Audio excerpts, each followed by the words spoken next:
Hey, what's up? Welcome to another episode of Locked On Raptors. And on today's show, it's a Raptors off day. And what do we like to do on off days? We like to talk with people who are smarter than me about the Toronto Raptors. And so today, we are joined by one of my favorite basketball writers in the whole wide world. It is Joe Wolfond from The Score. And we are going to dig into a whole bunch of stuff related to the big picture stuff around the Raptors. The joy that has been watching this season so far, perhaps torment. We'll talk about that. OG Anunoby and his development and a whole bunch of other stuff, including a piece that he wrote over the weekend about how the Raptors are gaming the possession game in their favor, although it has not quite worked out to winning results just yet. That's all coming up on today's episode of Locked On Raptors, so stick around.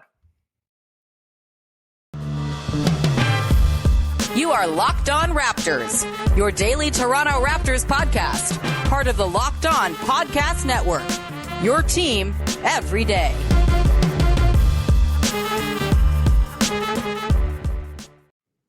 Hey, what's going on? Welcome to episode number 1059 of Locked On Raptors for Wednesday, November the 17th. I'm your host, Sean Woodley of RaptorsHQ.com.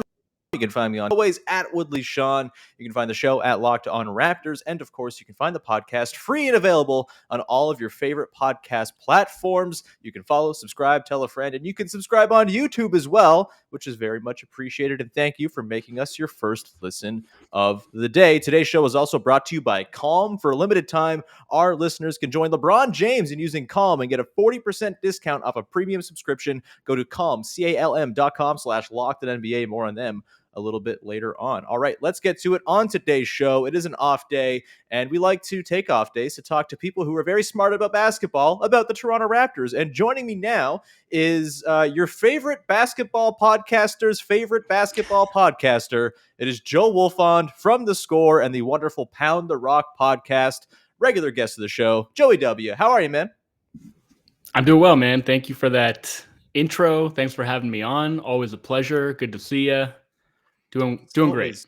Always a pleasure to see you, man. And I got to say, you probably lead the world in nice podcast intros. Whenever I tune into a show that you're on, people are introducing you with glowing praise because you deserve it. You're wonderful. And we're going to talk about some of your great work on today's show. You wrote a piece about the Raptors and the way they're kind of gaming the possession game and trying to skew the sort of flow of games in their favor to overcompensate or to compensate, that is, for the fact that their offense ain't so hot. And we're going to talk about that a little bit on today's show. We're going to talk about some big picture stuff. OG Anunoby will take a look ahead to the Jazz as well. But I kind of want to start here, Joe. You know, this has been, 15 games of a pretty entertaining team. They're 7-8.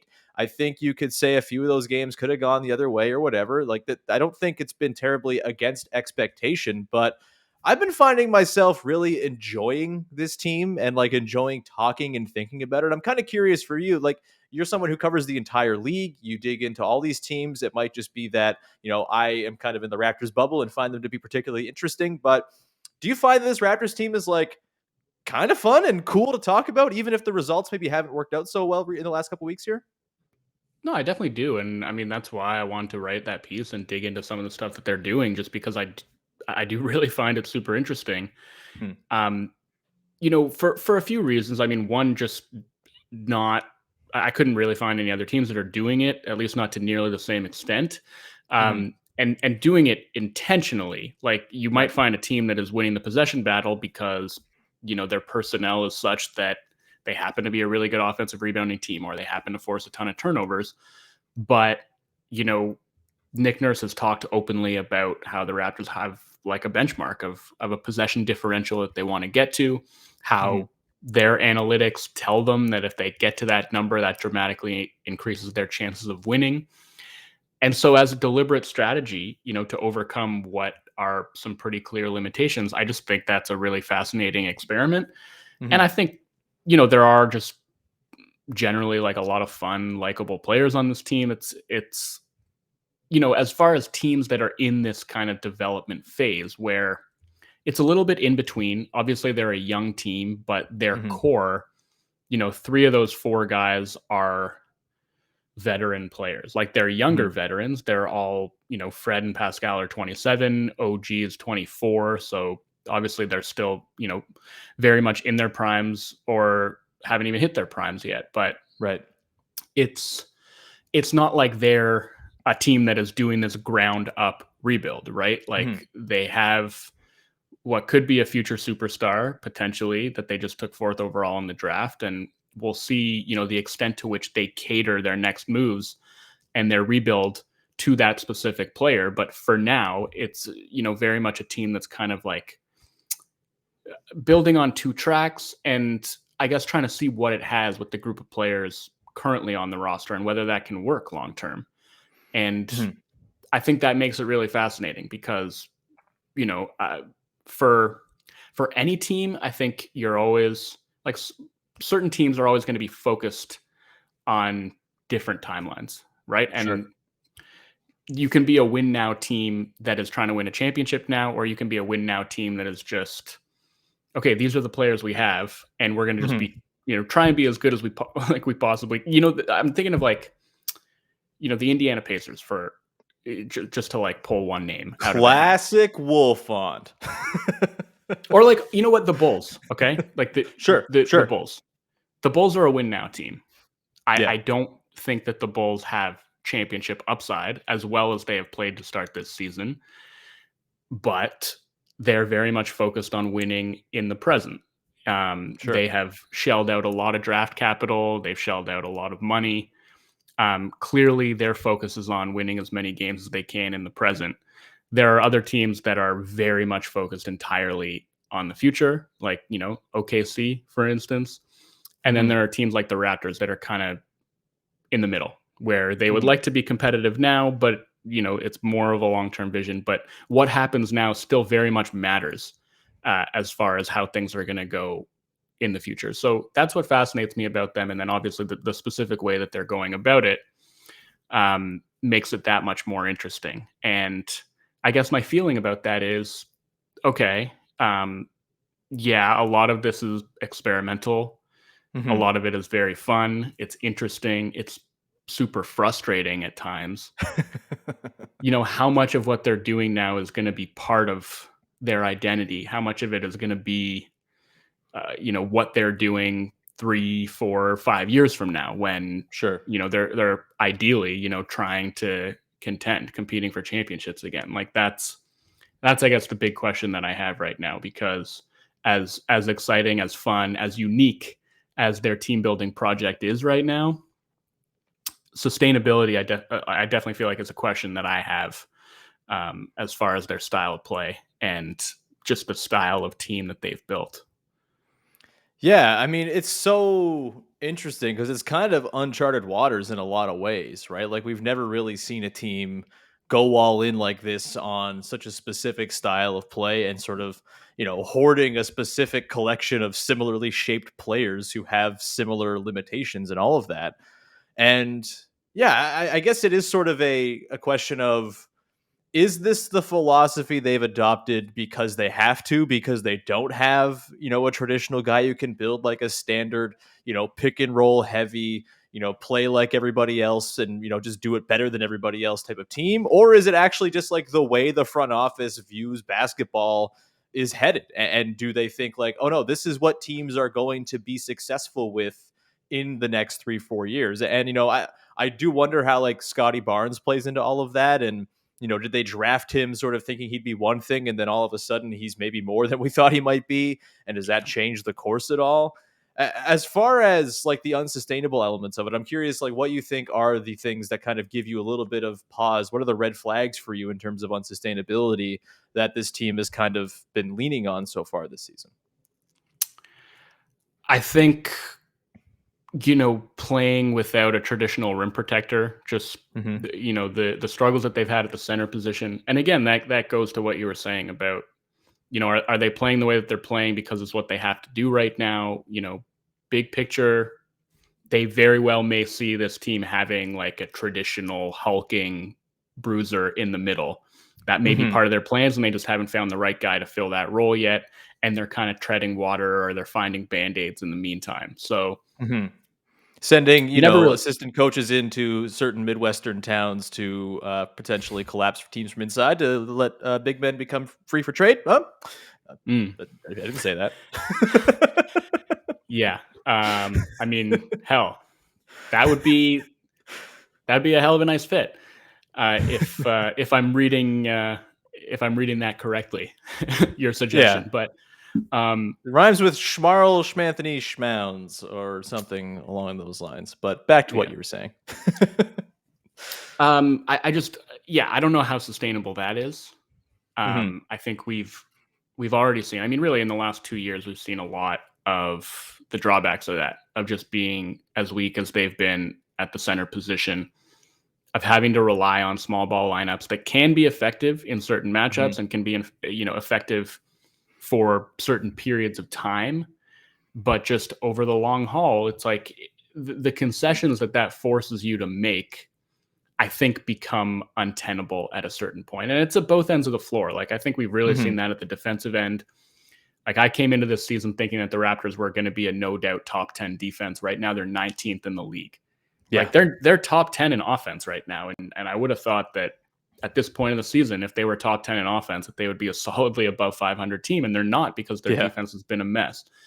And that's, generally, I do wonder, okay, if they had a really solid rim protecting five in the middle, would that then allow them to play a bit more of a conservative defensive style? Like, how much Mhm. of how they play defense is a product of lacking that traditional rim protection, of having to send extra bodies, Mhm. pull off from the corner, just be as help conscious as they are, digging from the strong side, doubling the post, all the things that they do, try and, I guess, make up for that lack of size in the middle, like using their size and length on the wing, and using their speed and all that stuff. Like, it sounds great in theory, Mhm. but when, especially when you're doing it with a young and inexperienced team like this, I just feel like that is bound to come with a lot of challenges.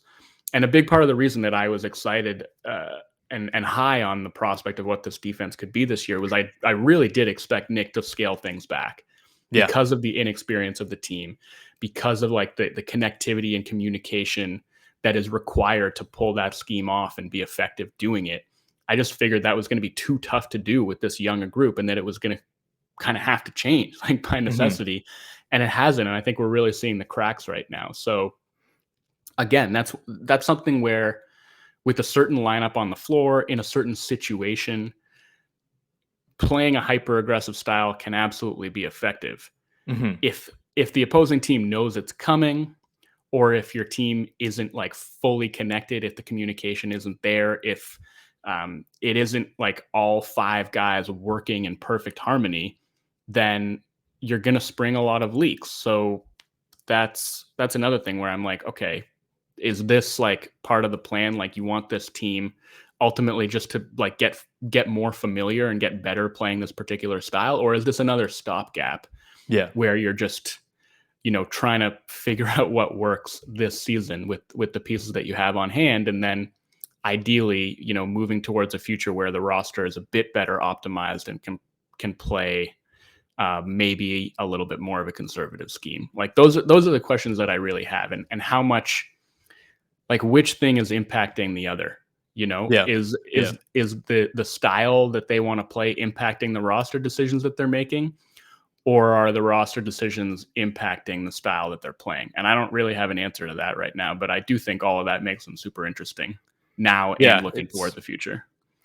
Yeah, it's a really interesting sort of philosophical thing, and I think it's not surprising that it's kind of been met with some resistance by people who are even dyed-in-the-wool basketball heads. Like, it's new, it's different. New and different usually gets sort of ostracized until it's proven to be awesome, and it remains to be seen yet if what the Raptors are doing will translate to awesome results. I do want to continue on and sort of talk about some of the interesting pieces on this team. I want to talk about OG Anunoby in particular, because I think he's really interesting in the whole sort of conversation here about now and in the future. We'll get to that in 1 second here, Joe. But first, I want to tell you about our friends over at Calm, who are really helping you get through the night with a wonderful night of sleep. And they're doing it through the help of LeBron James as well. He sleeps a lot. He sleeps well. And it's part of the reason why LeBron James is fine-tuned to the degree that he is and has really made it to this part of his career where he's like 37 and is only now getting injured. It's because he's been sleeping like a baby his entire career. LeBron and Calm know that your mind is like any other muscle in your body, but you don't have to be a world champion to learn how to train it. Calm can help you train your brain so you sleep better, reduce your stress, and perform at your best, just like King James. For LeBron, sleep is a critical part of his mental fitness routine. As he says, quote, "Getting good sleep and finding time to rest is one of the most valuable things I can do for my body and mind.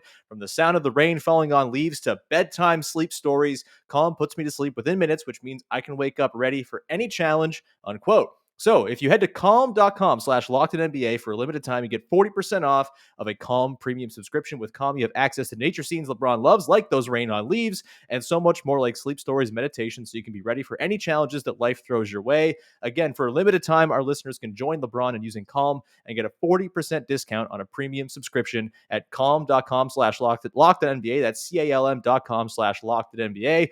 Unlock content to help you focus, ease stress, and sleep better. And I got to say, my fiance uses Calm as well and loves it. It's not just LeBron James, it's regular people too. Get started at calm.com/LockedOnNBA. That is calm.com/LockedOnNBA. All right, continuing on here now with Joe Wolfond from The Score. I want to talk to you about OG Anunoby. Joe, I have some numbers here I'd like to rattle off to you as the OG Anunoby experience has kind of taken off this season to new heights. Of course, his scoring is up. He's had some explosive games. He was just lights out in the first half against the Blazers on Monday before kind of calming down in the second half. Let me run through some of his play type data. And play type data is sort of, incomplete and a little bit unreliable. But here we go. Per NBA.com, as a pick and roll ball handler, 0.55 points per possession. As an isolation score, 0.70 points per possession. He's in the 19th percentile there, far lower in the pick and roll ball handler. In transition, 1.39 points per possession. That's great. Post up, 0.72. Spot up, 1.06. That checks out. He's good at spot ups. 0.77 points per possession in handoffs. Off screens, 0.92. And his free throw rate is down to a career low of 0.151 free throws per field goal attempt. Weird numbers suggesting that OG is not doing a whole lot of things terribly well in his new role, yet the scoring is up. Anecdotally, it feels like he's becoming a more refined player here. It's still obviously got a lot of work to be done here, and it's not going to be finished by the end of this season or next or anything like that. It's a long sort of burn here, but there's a lot of excitement about OG coming into the season, Joe. I just read off those numbers to you. Based on what you've seen, based on the numbers and what they're telling us, are you at all changing your outlook on what you thought OG could be at the start of the season versus now that we're 15 games in? I think it's pretty much exactly what I expected. Yeah. I think the focus should be on, for the entire team. Obviously, as a fan, and I'm sure the organization too, they want to win games. You don't want to just lose. And I think the team has shown that it has a lot of promise and is capable of winning games against good teams. So I don't think you should just throw any and all expectations out the window. But at the same time, I think what we're seeing and what ought to have been the expectation coming in was this is all going to take a lot of time. And I'm not of the mind that OG is ever going to be a number one. That's never really been my expectation. But I was also very much of the mind that if ever there was a time to find out if he can be that, or just what he can be as, a ball in hand self-creator or creator for others, a playmaker, somebody who is able to generate his own offense, able to create advantages for his teammates. This was going to be the season to find that out. And yeah, the results in that sense have been poor so far, but I think it's more about kind of taking the small victories and, the end of that Sixers game, right? The 2 possessions in a row where he's able to, I can't remember what happened in the first one, if it was just a straight pick and roll drive against drop. I think he got Drummond on a switch both times, if I'm not mistaken. The second time for sure. That's the one that stands out, where he gets Drummond, and it wasn't like he pulled the ball out Mm-hmm. with the intention of attacking that switch. And he did so, got a step on Drummond, drew help, made a great kick out to the corner, and Fred hit like the game icing 3, basically. Like that's the stuff that you can look at and think, okay, like there is something here to build on. And yeah, like you obviously want him to be able to do more as a pick and roll ball handler. For me, I think you mentioned the stuff off of handoffs and off of screens. Like, I just think that's never, I mean, at least from everything we've seen so far, like that's just isn't OG's game. He's not a movement shooter. He is, unfortunately, like he's just a little bit too stiff. Like he needs to set his feet, get squared up to the basket. He's not the kind of player who is going to be able to like stop on a dime, like turn his body toward the basket in midair and get squared enough for him to knock down shots. Like we've never seen him do that before. There's been no indication to this point that he's going to be an effective movement shooter. So, again, maybe don't toss that out the window entirely, but also don't expect that that's going to be something that he's good at right this second. I do think, as far as the free throw rate, you would like to see a little bit more foul drawing craft from him. I think, he's made a point, I guess, of saying that it's a refereeing issue. I don't know that I necessarily agree with that. I think like he needs a little bit more change of pace in his game. Like I don't think he does that good a job of getting defenders off balance and kind of using their momentum against them. Like I think I don't know that his balance is yet good enough. I think it's improved a lot, but I don't know that his balance is yet good enough for him to be kind of putting defenders in those binds where they're off balance and they have no choice but to hack him. Like that's a craft that takes a lot of refinement. Being a pick and roll ball handler, like I think it's always, this team makes it really tough. And that's where you sort of get into context, and like it becomes, I guess, a little bit harder to take too much away because, who's playing the other end of those pick and rolls, right? Like the Raptors don't really have any dynamic roll men. They just don't. And ideally for OG, like if he's running a pick and roll, what you want is you want him running it with like a small screener, like an OG Fred pick and roll where Fred is popping and the defense has to decide, okay, are you going to try and hedge and recover and maybe leave Fred open on the pop? Are you going to switch it and maybe allow OG a big, small mismatch that he has shown the ability to take advantage of? You want that, or you want him running like a 3-5 pick and roll where the guy who's forced to make that decision is like a slower footed big man that is either going to drop back and then OG's potentially got the mid-range game open to him, or he's able to sort of use that space and drive at a backpedaling big man and score over him. Or, same situation, that big is forced to either play higher up and maybe OG can turn the corner. But in either case, it's like he's taking advantage of a mismatch. But unfortunately, like there isn't like a 5-man on this team that is a threat as a roller right now. And I don't think, off the top of my head, I can't remember too many times that we've seen OG run a pick and roll with like Fred as the screener.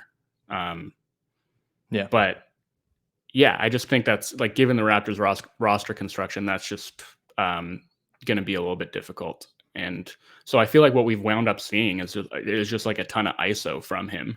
Yeah. And the shot diet has been very difficult, like a lot of difficult shots. And on the one hand, I think, okay, it's nice to see that he's been able to knock down some of those difficult shots. Like you want him to be able to hit shots like that. It is really fun watching him get into his bag. Yeah. And like, look, it's been a lot of step backs and I guess he's hit some of them, but at the end of the day, it's also, I was looking yesterday and I think on 2-pointers outside the restricted area, he's shooting 29% this season. Yeah. So that's like, if you are going to be, not even a lead ball handler, but just like a secondary ball handler, you got to be able to take better advantage of that space, I think. and he has been really ineffective from floater range, really ineffective from mid range. It's pretty much like threes and at the rim that he's doing his damage, which is fine. Like, for what he is now. But again, it's like if you're hoping or expecting that he's going to grow into something resembling a primary creator, he needs to be able to do more in that in-between space. And I just, for now, I don't think he has the craft to do that. But like everything with this team, it's a work in progress. So I wouldn't say that I've seen anything this season that like makes me feel worried about OG. Like, this is his first year doing any of this stuff really at high volume. And I think we definitely need to be patient and expect that there are going to be bumps in the road.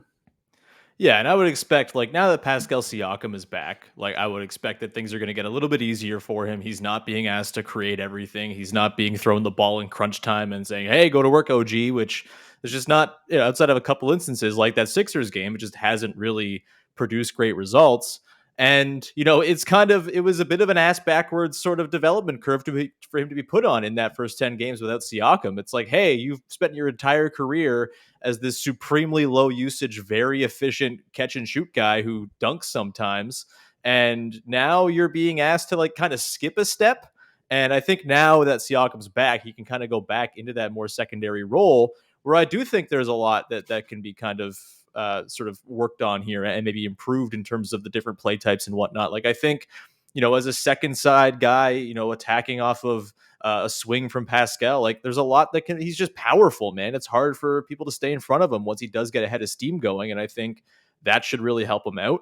And, there's going to be more cutting opportunities and things like that. I think we saw some really promising signs from the small ball starting five in that game against the Blazers. And honestly, like the thing about the first half where OG went off for 22 is none of it outside of like one or two of those turnarounds was really self-created. It was all just kind of within the flow. And I think we could see more of him kind of being the benefactor of the extra attention that Siakam draws and that sort of, just having more good players on the floor, as it turns out, will be a little bit easier for him. And I think we can kind of see that sort of more traditional leveling up as opposed to kind of skipping that in between step, which he really was asked to do early on. And it probably wasn't entirely fair. And that's why you saw 3 of 17 games and 4 of 18 games that still have his true shooting and all of that kind of recovering from those original performances. Joe, I want to continue on here. I want to talk a little bit more about just sort of the general theory of this team, the starting five question, which has become one of the great debates of Raptors Internet this year. And I want to look ahead to the Jazz game, which I think is a really interesting matchup for this team as well. We will get to that in 1 second here, Joe. But first, I want to tell you about our friends over at Built Bar, who are making the best tasting protein bars money can buy. And if you are one of our American friends, or if you're a Canadian friend who happens to celebrate American Thanksgiving just because it's fun and kind of in a better position to celebrate, and you get a Thursday off and all of that, Built Bar is for you. It is the perfect time for Built Bars. Look, a lot of the stuff you eat around the holidays not so good for you, and you can kind of replace some things with Built Bar and still feel very good about it and still get a tasty treat. Instead of having that 300 calorie piece of pie, why not have a 130 calorie Built Bar with just 4 grams of sugar and plenty of protein? You can replace that coconut cream pie with a coconut Built Bar, or go for a raspberry Built Bar to replace that raspberry pie. I love pie very, very much, but also Built Bar is pretty damn good replacement. Low calorie, low carb, low fat, high protein, covered in 100% real chocolate. Built is great as an option for when you're hungry. And if you're running around doing some shopping ahead of the holidays, you can always bring yourself a Built Bar in your bag as well, so you can snack and be satisfied and get that nice, tasty, healthy, good for you Built Bar deep inside your guts. That was a weird phrasing, but it's where it's going to go. I don't know what else to say. You also get new surprises all month long at Built.com, so check in regularly for their delicious limited time flavors. Hop in there. They got lots of stuff that'll pop up from time to time, including things like coconut brownie chunk, which is one of the best flavors I've ever had. It's so delightful, and it's there all the time. And there's nothing like a Built Bar Black Friday. Mark your calendar. Black Friday will be a huge event with all sorts of surprises. So go to Built.com. Use the promo code LOCKED15 to get 15% off your order. That is the promo code LOCKED15 for 15% off at Built.com. And today's show is brought to you by our friends over at BetOnline.ag, who are back and better than ever with a new web interface for the start of the basketball season with more props, odds, and lines than ever before.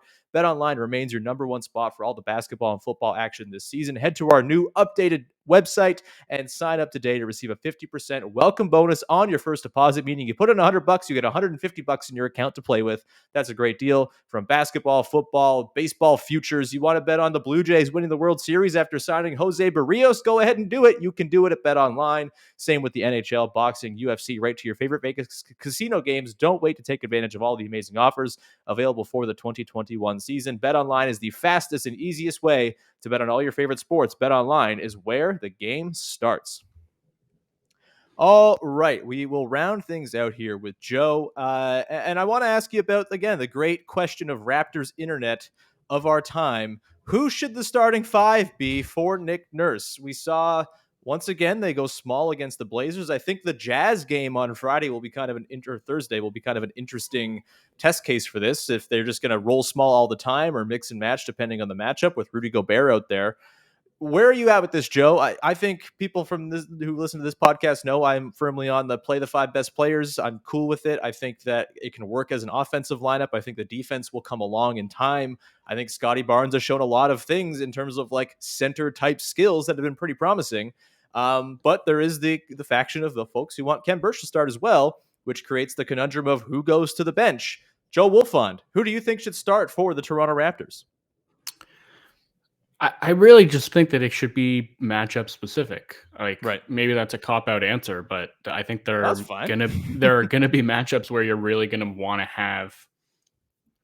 I mean, I don't know. Is Precious Achiuwa a center? I'm not even I don't know what Precious Achiuwa is right now, but he's in the Delano Banton bucket of I don't know what this guy is, but I think I like it sometimes. It's just fun. It's funny to say play big versus play small because Achiuwa and Birch are the same size as Barnes and Siakam, basically, or at least the same height. I think obviously Kem is the most solid dude. He is the one who has the heft to really play center or be considered a traditional center. Whereas Precious is Siakam sized, he's a center. I feel because he doesn't have the ball skill to be anything else right now. But in terms of his size profile, I don't know if that's what he is, but yeah, point being, I think there are going to be some matchups where you want to have Kem Birch starting. I actually think the Jazz matchup is a really interesting test case for, maybe that's a situation. The Jazz have kind of struggled against switching defenses in the past. I think that's not quite the pressure point it was in the past for them because Donovan Mitchell to me has become a much better switch buster. And, if you look at what happened to the Raptors in that Blazers game, it was breakdowns triggered by allowing dribble penetration over and over and over again. Siakam couldn't stay in front of Portland's guards. Scotty Barnes could not stay in front of Portland's guards. So I'm saying okay, maybe you try and go small against Utah, switch everything, get them out of their pick and roll offense that gets teams in rotation because you send two to the ball against Utah. That's exactly what they want. They're going to whip the ball around and they're going to find open catch and shoot threes. So I feel doing that would be playing into their hands. Playing drop isn't all that much more appetizing because of the level of pull-up shooting they have, especially with Mitchell. Mm-hmm. And it's also the Raptors are obviously, if they're playing maybe a more traditional drop coverage, they're still going to send that weak side defender pinching toward the middle, especially because of Gobert's roll gravity. And man, are the Jazz good at picking out those skip passes to the corner when defenses do that. So it's a little bit damned if you do, damned if you don't, because the switching, given what happened in that Portland game, would give me a lot of pause as well, because I don't know that you necessarily want to be in a situation where Mitchell is dancing with Scotty Barnes on the perimeter. That just hasn't worked out all that well for the Raptors the past few games. So yeah, I'm a bit stumped. I guess I in a game like that, I think I would probably just roll with Birch as the starting five. Obviously the difficult decision becomes then, who goes to the bench. Unfortunately, I think Scotty's been really good, but I do think it makes the most sense for him to be the guy who does that because you can't take Trent shooting out. You just can't. I agree. Yeah. And ultimately, as great as Scotty has been, I just have way more trust in Siakam and OG at this point in time. Like, Yeah, especially, as I you mean, should. It's not that like, against Scotty to say that. He's 20. right, and that again comes down to like expectations, right, and Hmm. tempering expectations. And the fact is, rookies are almost uniformly bad. Like the fact that Scotty to this point has been basically a plus player as a rookie Hmm. is a real rarity. And how much of that is sustainable, I'm not sure. I mean, I think that last game was probably his. The game against Boston was also pretty bad, but like Yeah. the game against Portland was up there among his worst games as a pro so far. He really looked like a rookie with some of the mental mistakes that he was making at both ends of the floor. And I do think, if we're talking specifically about the Utah game, like that is a team that can really take advantage of like off ball inattention. Yeah. And so I think maybe for that matchup, I would try roll with Birch at the 5 and move Scotty to the bench and just see how that looks. And maybe you still wind up closing with your best 5. Yeah. But as a starting look, I feel like that's the way that I would go. But to answer the question generally, I think the Raptors ought to be taking it matchup by matchup. And I don't Sure. think there needs to be a set starting 5.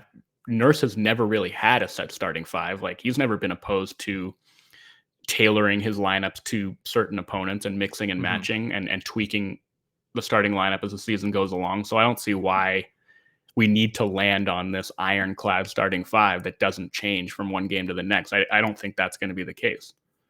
I think the thing I would like about just like a set starting 5, it would allow Nurse to find a real rotation where like it just feel like it would make it easier for him to settle on like 9 guys that he plays a reasonable amount of minutes as opposed to just sort of feeling like he's got to mix and match with his starters and eventually they all play 40 minutes. Like maybe that's just me like being simple brained and thinking, hey, you start with 5 guys and you know what you're like thinking like Dwayne Casey. Frankly, like Casey would start with the same lineup and then have the exact same rotations throughout the game and everyone would play the same amount of minutes every night. And maybe that's just kind of like a balm I think the Raptors kind of need right now, but that could be thinking about it too simplistically. I do love this Jazz matchup. I mean, this is going back to the original conversation we were having about how this team's interesting. I feel like every matchup is cool as hell when the Raptors play because they're so bizarre. And yes, they might be outgunned in certain areas, but also they can kind of take it to other teams as well. Like I thought they did a really good job in that Blazers game, as much as they were rough on the defensive end and not containing the dribble penetration of their guards. I thought they were really good at hunting those mismatches against those guards and then taking it to them and scoring over them. And I think there's a little bit that you can do of that with this Jazz team as well. Like Pascal is like universally destroyed the Jazz in his career. I think it's like 4 or 5 games in a row now where it's like, oh, this is what the best of Pascal looks like. And they've all come against the Jazz. And I think OG kind of is in a similar place where he might be able to kind of take it to a Bogdanovich or an O'Neal just because he's so much bigger and stronger. As such, I know O'Neal is strong and he's stout and all of that, but OG's got like 4 inches on him. And I think that is a matchup that he can kind of exploit there too.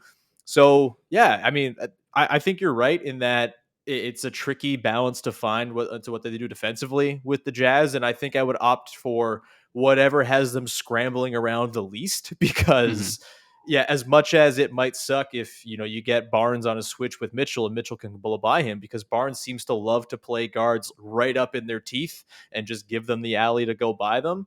I think I would rather that. Then you can kind of collapse and help that way and get your arms kind of in throwing your mitts in there as they're driving. Maybe that's the way to do it as opposed to the sort of hyper aggressive send 2 to Mitchell at the top, because I think that's going to end in basically what it ended like in the Blazers game last night, where they started doubling Dame, and all of a sudden there's just like a rain of Nasir little threes falling down on you from the corners and all of that. So, I mean, the Jazz are good. It's going to be a difficult matchup. I think it's fascinating, like every other Raptors matchup, because of how weird the Raptors are. But Joe, I've taken far too much of your time. I really appreciate you hanging around, man. It's always a great time to chat with you and pick your brain because you're very, very smart and excellent at what you do. Where can people check out all of your awesome work? Check me out at The Score. All my work is there on the website, on the mobile app, however you like to read your basketball coverage. Find me there. Find me on Twitter at Joey_W. and find me in your iTunes app or on Spotify or Stitcher, SoundCloud, however you listen to podcasts. I have a pod called Pound the Rock, an NBA pod, a general NBA pod with Joseph Cacharo that we put out every week. So you can find me there if you want to hear, more of my takes applied to the general NBA landscape. It's really my favorite general NBA podcast. You guys are amazing. My two favorite Joes and or Josephs. It's just the best. So go listen to Pound the Rock and go read about Joe's awesome work. If you have not yet, go read the piece that Joe wrote over the weekend where he talked to the Raptors and dug into how they're game in the possession battle every single night.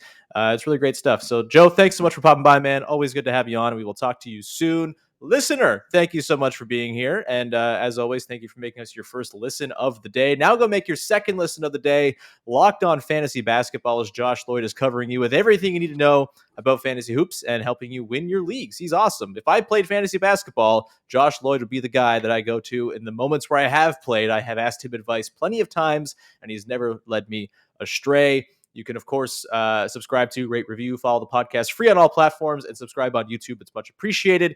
And we'll be back again tomorrow as Dwayne Notice and Kelsey O'Brien from the new West Side Stories podcast are going to drop by to talk a little Raptors 905 as we prepare for the Raptors and the Jazz on Friday. Your own Weitzman's going to stop by. We're going to talk to him about Nick Nurse squatting and as well as team building and all that fun stuff. It's going to be a great time, and appreciate you as always for tuning in. We'll talk to you again on Thursday with another episode of Locked On Raptors. Bye-bye.